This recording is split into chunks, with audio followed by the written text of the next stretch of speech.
Before you begin, remove the optical drive, base enclosure, battery, wireless module, and primary storage drive assembly.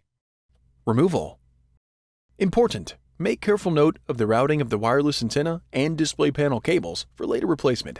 Remove the wireless antenna cables from the routing channel on the top cover and right speaker. Using minimal force, lift the locking bar up on the display panel cable ZIF connector and disconnect the display panel cable from the system board. Remove the display panel cable from the routing channel on the left speaker. Grasp the top cover near the display panel hinges and open it approximately 90 degrees. While supporting the top cover, remove the two 6mm P1 Phillips head screws that secure the left display panel hinge to the top cover.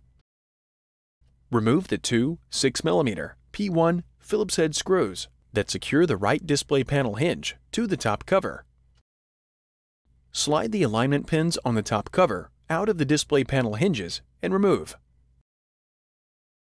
Note: before installing a new top cover, remove all components from the old top cover and install them onto the new top cover. Reverse this procedure to install the display panel assembly or top cover.